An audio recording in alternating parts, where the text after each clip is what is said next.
Uno no puede quedarse solo en un templo, uno no puede quedarse solo pidiéndole a Dios, sino hay que ayudarlo a Dios también, a que se haga presente en nuestra bendita tierra para que Argentina como tierra prometida cumpla como tierra prometida. Argentina como tierra prometida. Tenemos que entender que la tierra prometida es sagrada para ser también partida y repartida, como así fue el origen de la creación del Estado de Israel en la partición de 1947 por las Naciones Unidas. Separemos la Argentina del norte de la Argentina del sur. Te lo pregunto, ¿te animás a llegar tan lejos de decir, bueno, muchachos, armemos dos Argentinas? Estoy convencido que tendríamos que separar el país. Desde hace varias décadas circula la teoría de que una vieja propuesta de finales del siglo XIX podría estar resurgiendo actualmente para cambiar el mapa político en Sudamérica. Por más de 100 años, Argentina ha dado la bienvenida a cientos de judíos europeos que buscan un lugar de asentamiento. La relación entre la nación sudamericana y miembros de este grupo se fortaleció con los años, e incluso el país andino se convirtió en una potencial opción cuando los judíos decidieron que debían crear su propio Estado. La opción fue descartada en pro de la ubicación de Israel en tierras palestinas. Pero según estudiosos del tema, existirían indicios para pensar que la propuesta ha resurgido con fuerza en un plan contemporáneo que presuntamente, y en un futuro no muy lejano, pretendería crear un nuevo Estado judío en la Patagonia. Si yo soy presidente, anoten esto. Voy a llevar la embajada argentina de Tel Aviv a Jerusalén. No, yo soy judío y voy a liberar al pueblo judío, o sea, desde este lugar.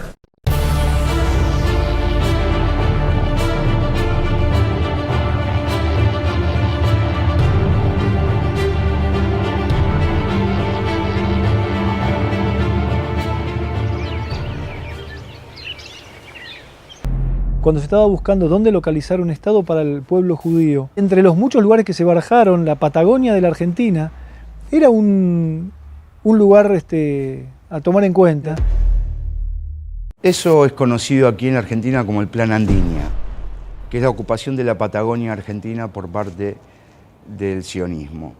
Que hay denuncias respecto a la aspiración de los sionistas, no solamente de estar en la ocupación de los territorios palestinos, sino que también tener una posibilidad de reserva para instalarse en el sur de Chile y el sur de Argentina. La idea de un Estado judío fuera de su ubicación actual sí fue popularizada por los sionistas. El sionismo sostenía que los judíos eran, más allá de un grupo religioso, un grupo nacional y que, por tanto, tenían derecho a su propio Estado. De este modo, los precursores del sionismo comenzaron a buscar un emplazamiento adecuado para tal propósito. Los padres del sionismo, por así decirlo, un señor que se llamaba León Pinsker y otro fue Theodor Herzl, un abogado vienés que a fines del siglo XIX escribieron dos libros. El de Pinsker se llamó Autoemancipación y ahí proponía que en realidad había dos estados. Uno lo describía como un estado ideal y el otro el estado práctico. El práctico era en Tierra Santa, el estado ideal lo nombraba como la República Argentina. Pero mucho más importante, porque es considerado el padre de la patria israelí, es un libro muy breve, por cierto, publicado en 1896 por Teodoro Herzl, que es el fundador del sionismo. Y en esta obra, Un Estado Judío se llama, publicado originalmente en alemán, de 1896, proponía en un capítulo, que el título del capítulo lo dice todo, ¿Palestina o Argentina?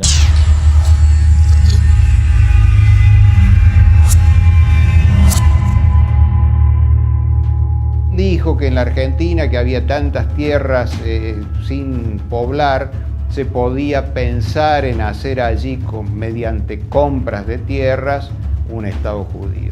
Hubo una mala interpretación y malversación del texto. Siempre ocurre que hay sectores minoritarios, no me gusta definirlos como antisemitas, pero diría que no comprenden la verdadera esencia. Herzl, en el fondo, buscaba un charter. ¿Qué es el charter? El charter era el reconocimiento diplomático internacional del derecho del pueblo judío.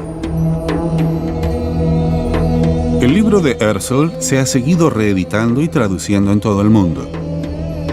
Su esencia tampoco ha sido comprendida por sectores de la propia comunidad judía.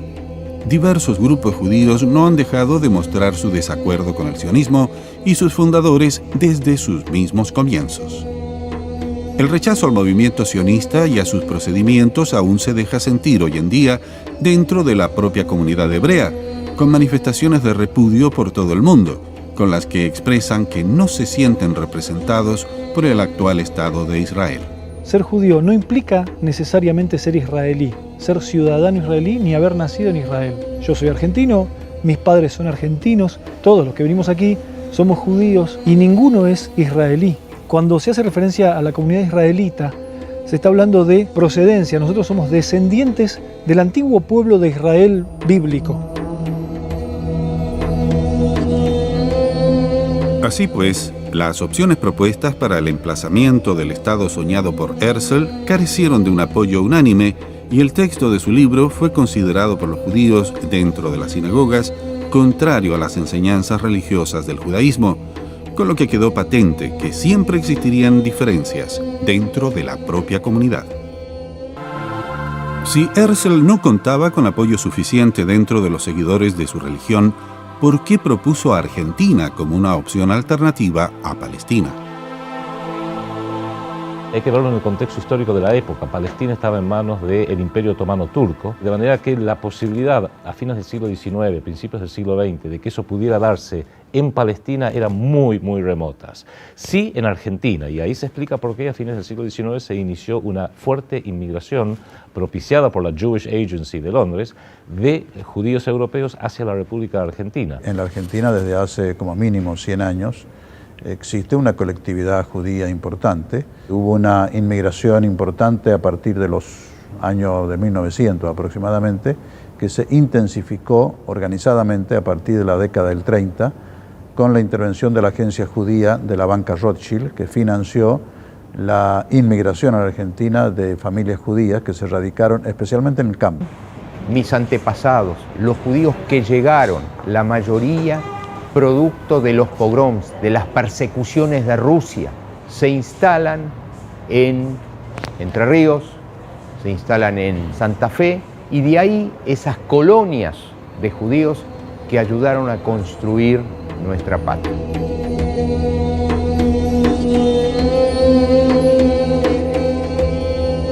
Después Teodoro Herzl mismo intenta comprar territorio al zar de Rusia, intentan comprar territorio en Uganda. Es decir, lo que ellos querían era un hogar nacional. El primer sionismo inicial no era de tipo religioso de ninguna manera, sino que era de tipo práctico, pragmático. No nos quieren, somos un estorbo en todos lados, no nos tratan bien, es mejor que tenemos dinero, compremos un territorio y hagamos un hogar nacional. Cuando Teodoro Herzl funda el movimiento sionista, dice que en 50 años existirá el Estado de Israel. Menciona él que va a ser en Uganda o en la Patagonia, pero es algo que es muy difícil de poder creer. Con la Declaración Balfour, los británicos cumplieron la promesa dirigida a la ya entonces formada Organización Sionista Mundial de otorgarles un lugar donde ubicar su Estado nacional. Así, una vez que el Imperio Turco fue derrotado y Palestina es reclamada como parte de la administración británica, el Reino Unido concede a los judíos su tan ansiado espacio en tierras palestinas. Y el proyecto argentino fue, no digo dejado de lado, fue suspendido, porque en realidad ya no tenía urgencia. Y efectivamente, en 1948 se crea el Estado de Israel en Palestina, con lo cual el proyecto argentino quedó aparentemente relegado por mucho tiempo. A pesar de que el proyecto argentino dejó de tener significancia, las relaciones entre el pueblo argentino y el judío continuaron afianzándose, y casi 3 décadas después de la Declaración Balfour y de la cesión de terreno palestino a los judíos, Argentina seguía jugando un importante papel. Argentina, en esa época gobernaba el presidente Juan Domingo Perón, fue el primer país latinoamericano que reconoció la creación del Estado de Israel en 1948. Nosotros fuimos de los primeros en aprobar la resolución de Naciones Unidas que partía Palestina para darle un hogar nacional a los judíos, como se dijo en aquel entonces. El presidente de la Asamblea General de Naciones Unidas que votó esta resolución era un argentino, el doctor José Arce.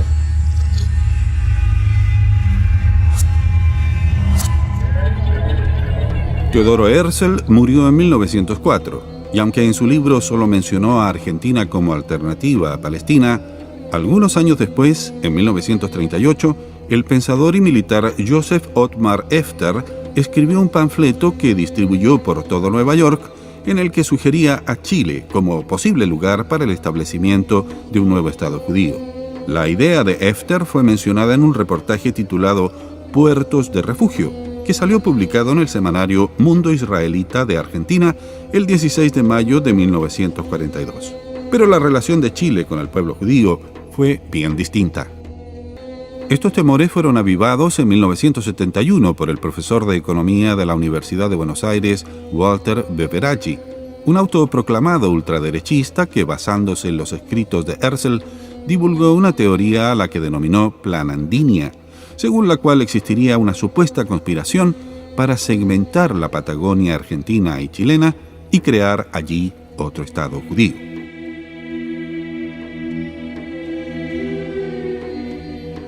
Expertos en el tema están convencidos de que existen indicios claros de que el Plan Andinia ya está en marcha. Los hitos concretos son el libro de Teodoro Herzl del 1894 o 96, la inmigración organizada de 1930 a través de la agencia judía, de la banca Rothschild concretamente, el aporte económico de los judíos argentinos a las guerras de 67 y 73, y después, en 1985, se produce un hecho decisivo en este tipo de cuestiones o en la investigación que yo he hecho. Gobernaba la Argentina el doctor Alfonsín, y simultáneamente en la Unión Soviética los judíos denunciaban estar sufriendo una persecución especialmente intensiva, digamos. Y entonces el doctor Alfonsín recibe una propuesta. El entonces presidente Alfonsín había visitado la ex Unión Soviética y había vuelto con el plan de promover la inmigración hacia Argentina de ciudadanos judíos, de confesión judía, que vivían en la ex Unión Soviética. Yo honestamente no sé quién fue el autor inicial de la propuesta, pero él la recibe por parte del gobierno norteamericano, de recibir a 25.000 familias judías en la Patagonia. 25.000 familias judías es aproximadamente 100.000 personas, es una inmigración muy importante para un país que tenía 20 millones como nosotros. Y era la Patagonia.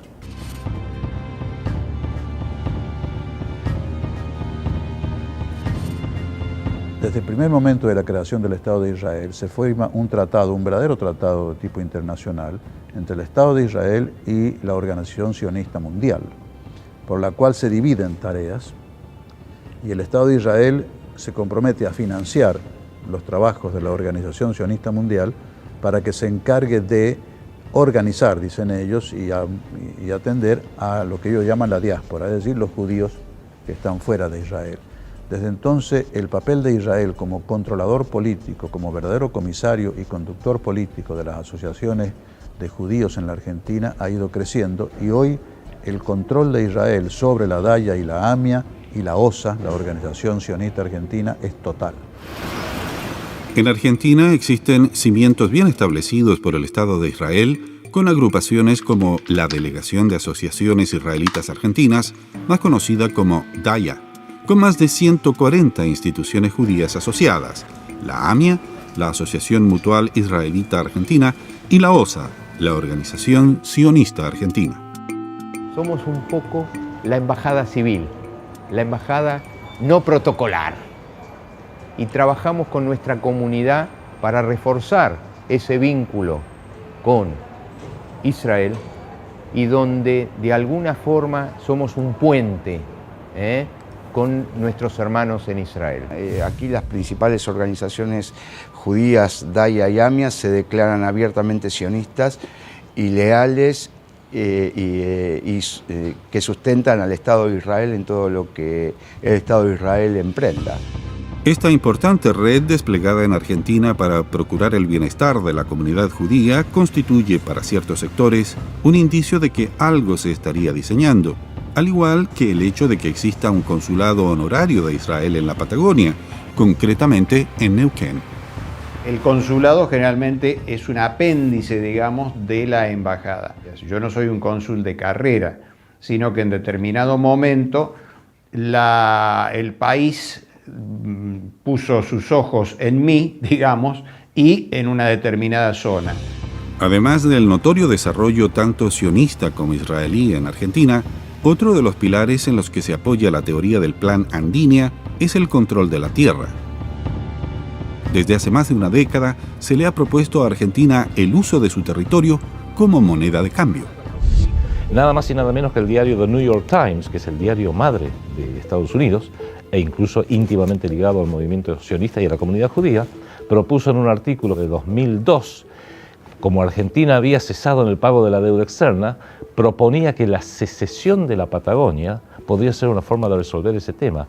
Y usa conceptos muy parecidos a los de Herzl, porque Teodoro Herzl decía en ese famoso capítulo, Palestina o Argentina, del año 1896, decía que Argentina tendría un interés en ceder una parte de su territorio a cambio de una compensación financiera, porque Argentina tiene una baja densidad poblacional, un enorme territorio, y el New York Times, 114 años después aproximadamente, propone justamente la secesión de la Patagonia como una forma de resolver todo el problema de la deuda externa que Argentina no podía pagar. La prensa ha jugado un papel decisivo, ayudando a hilvanar episodios que a simple vista podrían parecer inconexos. La Nación, nuevamente, en el año 2005, en una de sus ediciones dominicales, publicó todo un artículo extenso que dice Eduardo Elstein, el dueño de la tierra. El mayor grupo económico de la Argentina son judíos. El grupo del señor Elstein, un hombre que está protegido por el señor Brofman directamente, el presidente del Jewish Committee. El otro grupo es asociado a ellos, que es el de Midlin, y se calcula aproximadamente a través de Cresur, que es la empresa agraria de ellos, aproximadamente 480.000 hectáreas de buena tierra pampeana. El capital judío puede ser simplemente judío argentino, pero en el caso de Elstein, es decir, en el caso de Cresur, es un dirigente mundial de las organizaciones sionistas. ¿Son todos estos datos suficientes como para concluir que existe una conspiración sionista para apoderarse de una parte de la Patagonia y convertirla en un nuevo Estado judío? Son indicios, yo comprendo, como abogado comprendo, no hay pruebas, son indicios. Pero el Código Civil nuestro dice que cuando los indicios son serios, graves y concordantes, valen como prueba. Y aquí hay indicios serios, graves y concordantes. El hecho de que Elstein sea un importante ejecutivo del Congreso Mundial Judío y que su capital se extienda por toda la Patagonia es también una indicación seria que alimentaría la teoría del Plan Andinia, algo que Salvucci pone de manifiesto en su página web al enumerar los nombres de los grandes empresarios relacionados con el magnate argentino. Ted Turner, fundador de CNN, o Henry Paulson, expresidente ejecutivo de Goldman Sachs y exsecretario del Tesoro de Estados Unidos, son algunas de las importantes conexiones financieras de Eduardo Elstein.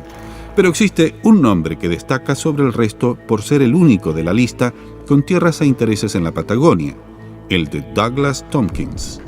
La asociación de Tompkins con Elstein le coloca a ojos de Salvucci en relación con el sionismo, y fue esto precisamente lo que hizo sonar también en Chile la voz de alarma. Grandes extensiones de terreno que se ha hecho tanto en territorio argentino y en territorio chileno. Se ha confirmado que la denuncia que yo hice en su oportunidad en la Cámara de Diputados tiene distintas aseveraciones e indicios y pruebas de que hay un interés especial de Israel y del Estado de Israel y el sionismo internacional por el sur de Chile. En 1991, el ex magnate textil Douglas Tompkins dejó sus negocios en Estados Unidos y se embarcó en lo que él mismo considera un gran proyecto ecológico para la protección y conservación de las tierras patagónicas y de sus ecosistemas. Así nació The Conservation Land Trust, la mayor fundación para la conservación de la naturaleza proveniente del capital privado y extranjero que opera en Sudamérica. Y creo que Chile debería ser más cuidadoso respecto de cómo protege su frontera y cómo protege sus territorios. y no permitir que extranjeros puedan adquirir tan grandes extensiones de terreno que son también desde el punto de vista geopolítico muy importantes para Chile. También las palabras de Teodoro Herzl en uno de sus diarios escritos en 1895 sugieren una estrategia que a primera vista parecería coincidir con la puesta en práctica del proyecto de Tompkins.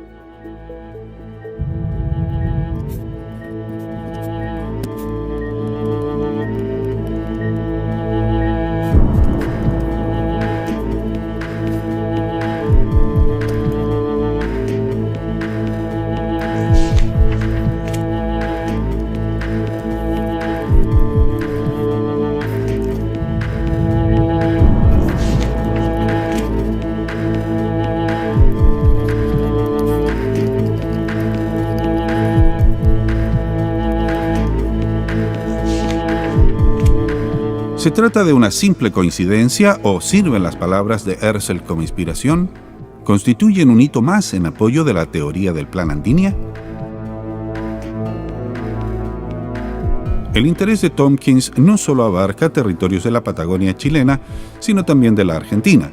Pero en este último país, el magnate tropezó con funcionarios que frenaron sus planes.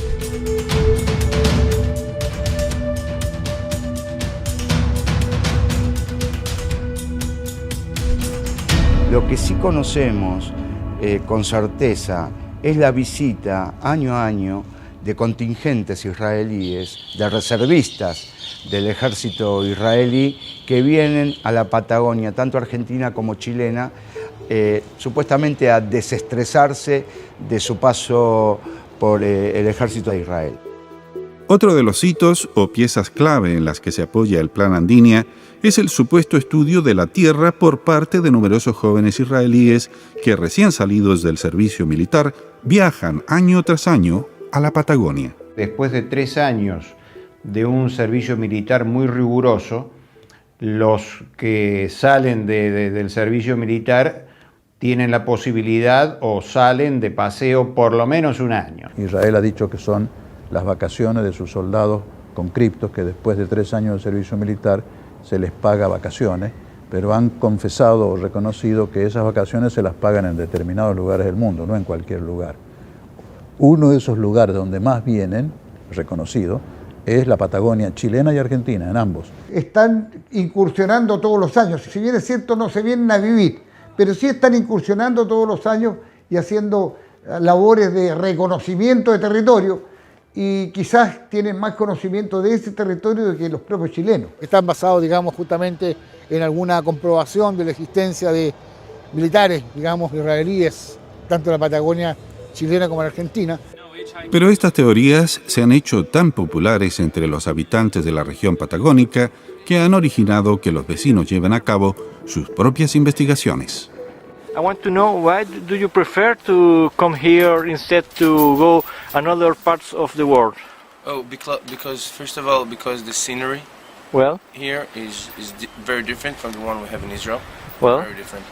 And I guess it's as far as you can get from Israel, because Israel is not very quiet. It's not very tranquilo. There's a lot of war going on all the time. There's a lot of things happening all the time.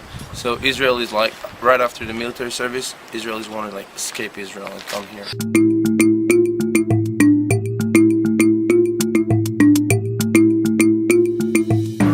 El turismo israelí es un turismo muy importante y es un turismo bastante diferente en cuanto a las personas, a los turistas que vienen de Israel. Vienen muchos mochileros, muchos backpackers, de chicos jóvenes que recién han terminado el liceo militar. Últimamente viene masivamente y el turismo masivo deja sus cosas, ¿no? No siempre agrada del todo, más ellos que también suelen tener o mostrar distancia, ¿no? Para algunas cosas. Sí, hemos tenido grandes problemas con muchos. Los chicos tienen diferencias culturales muy grandes con las nuestras, el idioma es muy crudo, su forma de actuar es muy ruda, entonces muchas veces se generan muchísimos choques. El ciudadano israelí muchas veces tiene un modo muy hosco de tratar a los demás, no entre ellos, y no es para todos, pero suele ocurrir que sean gente a veces corta en el trato seco, digamos. Allá no existe esto del abrazo, el beso, el apretón.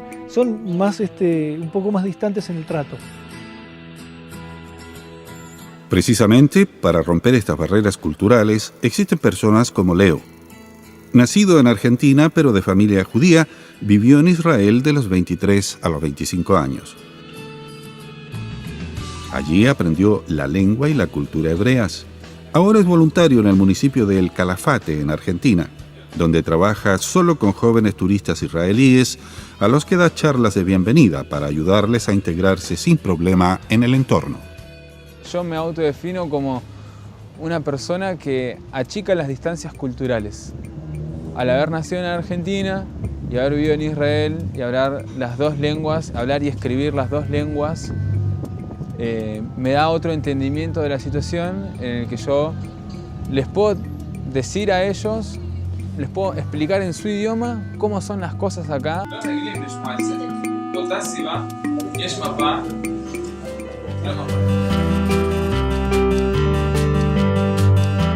Los mochileros israelíes no parecen diferentes de cualquier otro grupo de jóvenes excursionistas, y aunque existen testimonios de personas que revelan una cierta incomodidad ante su presencia, esto no pareciera ser incriminatorio.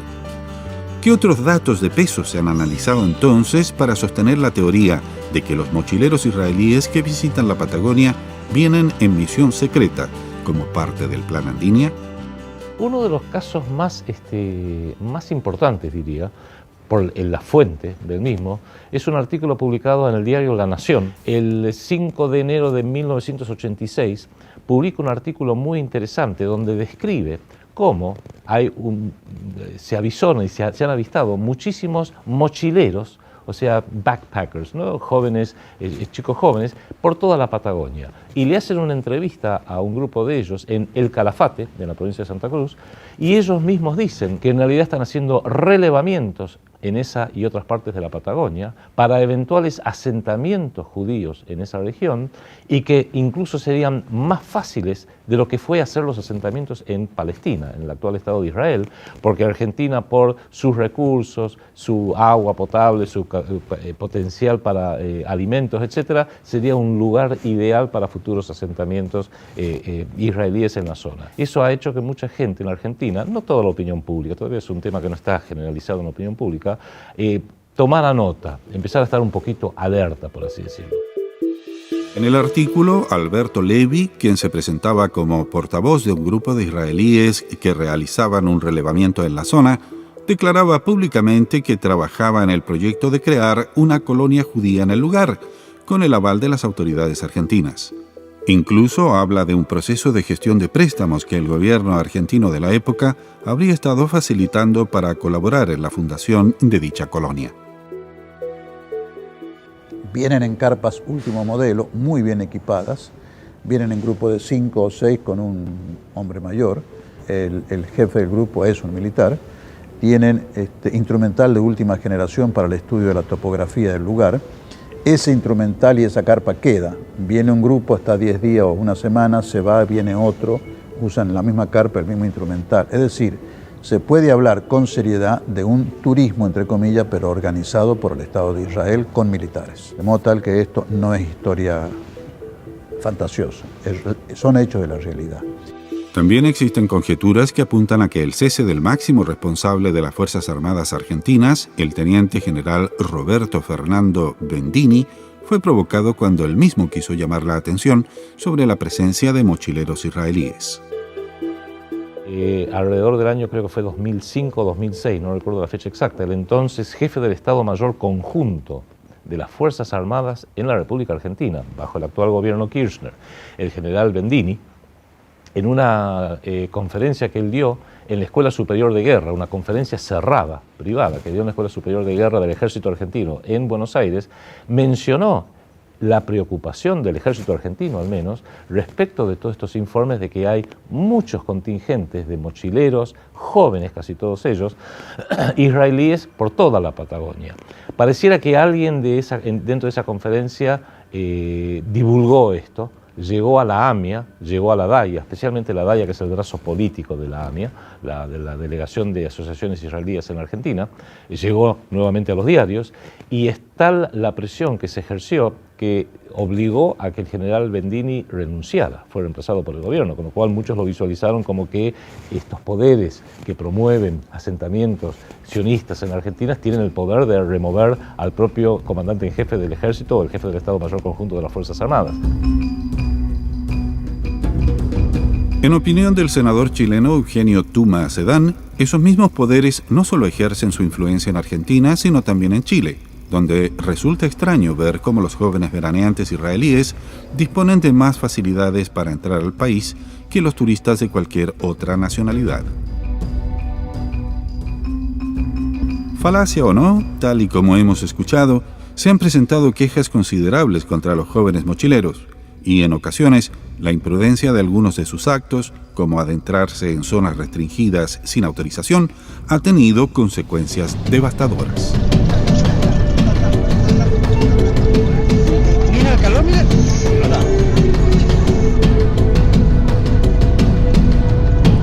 El último gran incendio que hubo aquí en el parque, donde se quemaron 17.000 hectáreas, fue producto de uno de ellos que hizo una fogata en un lugar indebido, y el viento después se encargó de hacer el resto y no lo pudieron dominar.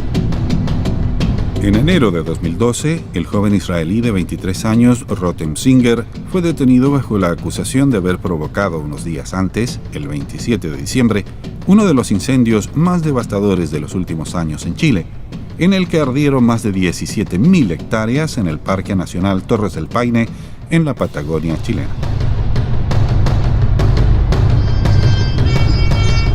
A raging fire has already destroyed more than 14,000 acres of Patagonian land.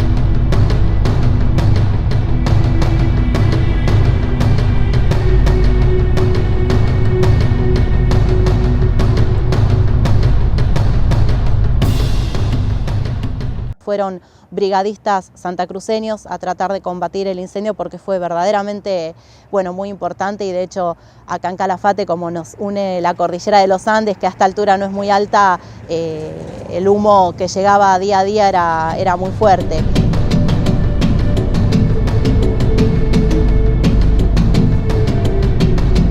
Había una gran cantidad de humo que no se podía transitar por la ruta, entonces hubo que parar y cerrar el parque y empezar a apagar el fuego, porque las raíces de esta vegetación son muy largas y también se iba por debajo de la tierra y aparecía un foco por allá, después otro por allá. Era bien conflictivo y no pudieron controlar el fuego en ese momento, y se fue, y se fue, y se fue. Pero el origen fueron este señor que era israelí. Hubo una negligencia de parte de él, un incumplimiento de las normas que provocaron un daño irreparable para nuestro parque nacional, irreparable para lo que fue esa temporada turística, y un gasto a nuestro país que fue del orden de los 5.000 millones de dólares.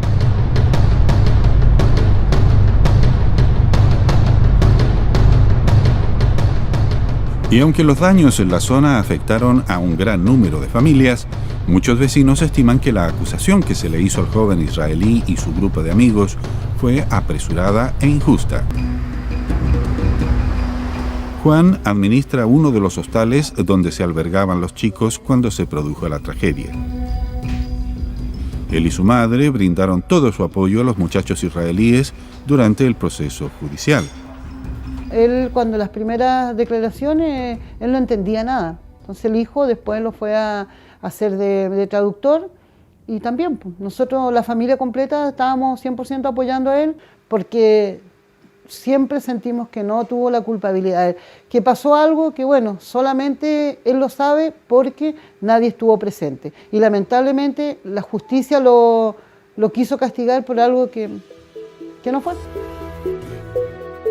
La versión oficial tras las investigaciones de la justicia chilena afirma que Rotem Singer sí había sido responsable del incendio. Mediar o sindicar con pruebas, más el reconocimiento por parte del ciudadano israelita, su autoría en el hecho. Y eso está la versión, más los elementos de prueba que fueron acopiados a la investigación. La persona que finalmente fue la que se detuvo y que se identificó como causante del incendio, él se comprometió a trabajar a través de una ONG de origen israelí que opera en varias partes del mundo, que se llama KKL. Ellos se comprometieron a hacer una donación equivalente a 50.000 plantas. A pesar del compromiso, al día de hoy, el parque todavía está a la espera de que se realice la donación. ¿Y qué tiene que ver esta gran catástrofe medioambiental con el Plan Andinia? ¿Qué sentido tendría destruir las tierras en las que se supone que están interesados? Ese descuido provocó la destrucción de varios cientos de hectáreas, si no son miles de hectáreas en el Torre del Paine, que pertenece al patrimonio de todos los chilenos. ¿Y cuál ha sido la respuesta de Israel? Que ellos van a venir a explorar las nuevas plantaciones. Y esa es una nueva justificación para enviar nuevamente más contingentes a realizar labores que son extremadamente sospechosas, a mi entender.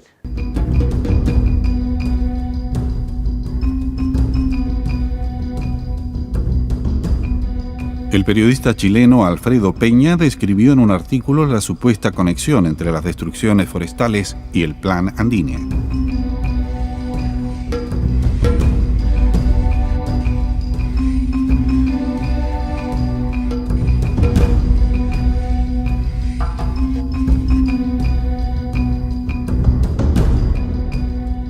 Estamos muy preocupados de que no vengan grandes capitales a hacerse dueños de tierras que nos pertenecen por décadas.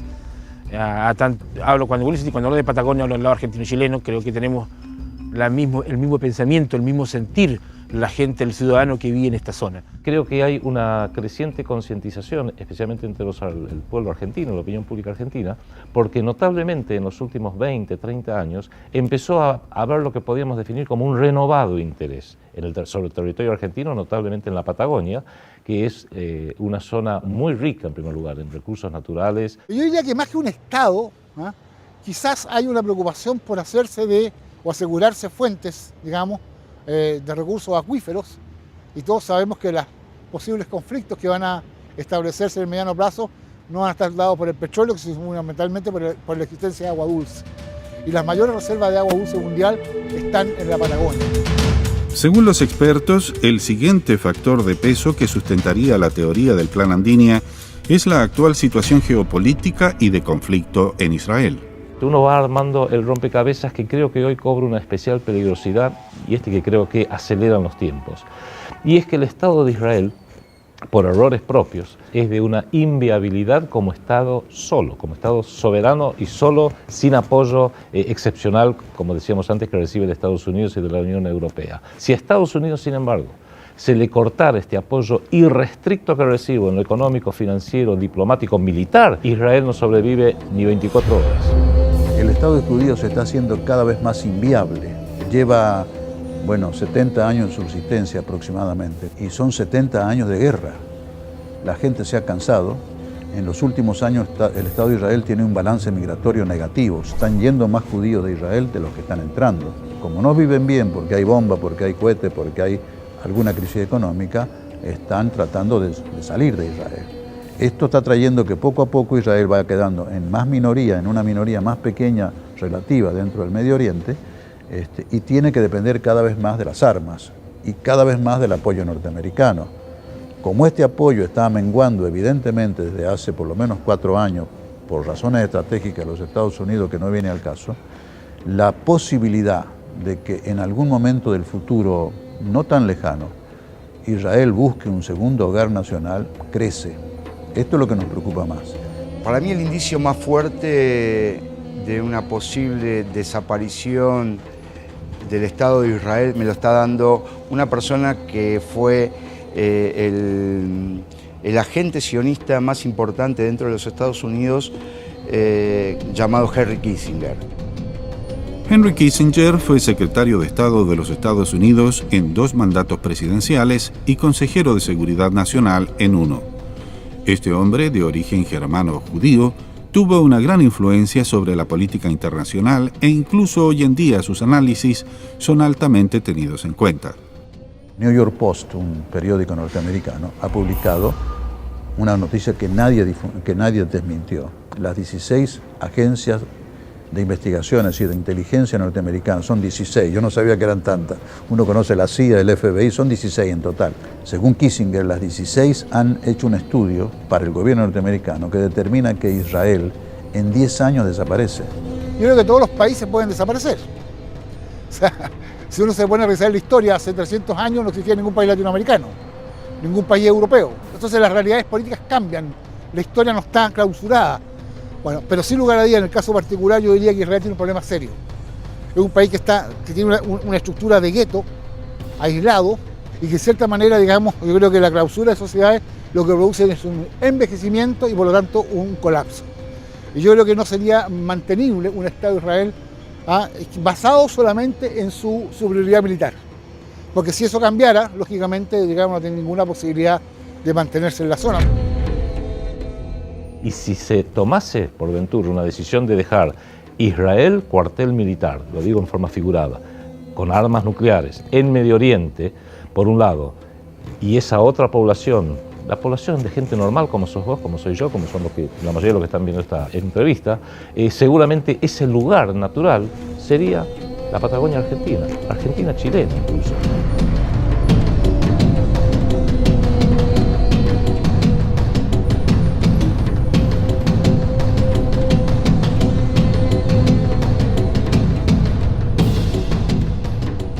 Y la pregunta es, ¿permitirían Chile o Argentina una incursión sionista de la escala como la expuesta por quienes creen en el Plan Andinia?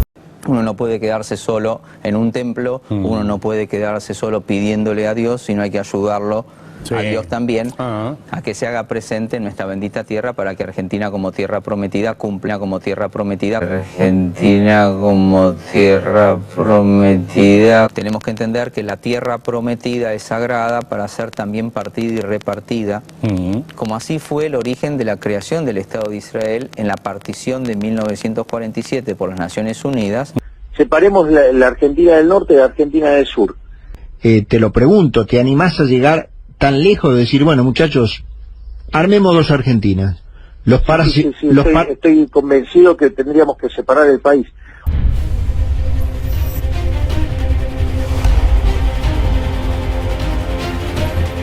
Latinoamérica no es la misma de hace 100 años, cuando Teodoro Herzl escribió su libro. Tienen sus agentes activos en Latinoamérica. Y algunos coinciden en que hay una interrogante de qué es lo que está ocurriendo allá en el sur. Pero oficialmente no tengo conocimiento de que los gobiernos se hayan concertado para investigar esta incursión permanente del Estado de Israel, porque es el Estado de Israel en definitiva el que hace presencia en los territorios del sudeste. Hay un mensaje. No es que seamos buenos ni malos, pero hay un mensaje donde hasta decimos resta mucho por realizar. Lamentablemente todos estamos siendo educados desde el colegio y desde los medios para pensar a corto plazo. Quienes manejan el mundo, dentro de lo cual incluyo todo el movimiento sionista, piensan a largo plazo y saben que a veces uno empieza hoy un proceso que se va a terminar 30, 40, 50, 60 años después. Va a ser en nombre de la humanidad, en nombre de los derechos humanos, en nombre de la democracia, desde luego, incluso. Yo te puedo decir cuál es mi anhelo, es lo que deseo, que deseamos que ese vínculo se fortalezca por el enriquecimiento de ambos países. Argentina, Israel, Israel y Argentina. Las relaciones entre Israel y Argentina son muy fluidas, son muy importantes. Hay hitos objetivos, hechos evidentes de la realidad que hay que tomarlos en cuenta. Sume todos estos hechos de un panorama internacional actual y próximo en el futuro, y es para prender todas las luces amarillas y también algunas rojas en la Argentina. Separemos la Argentina del norte de la Argentina del sur. Te lo pregunto, ¿te animás a llegar tan lejos de decir, bueno, muchachos, armemos dos Argentinas? Estoy convencido que tendríamos que separar el país. Si yo soy presidente, anoten esto, voy a llevar la embajada argentina de Tel Aviv a Jerusalén. No, yo soy judío y voy a liberar al pueblo judío, o sea, desde este lugar, para que Argentina como tierra prometida cumpla como tierra prometida. Argentina como tierra prometida. Tenemos que entender que la tierra prometida es sagrada para ser también partida y repartida, como así fue el origen de la creación del Estado de Israel.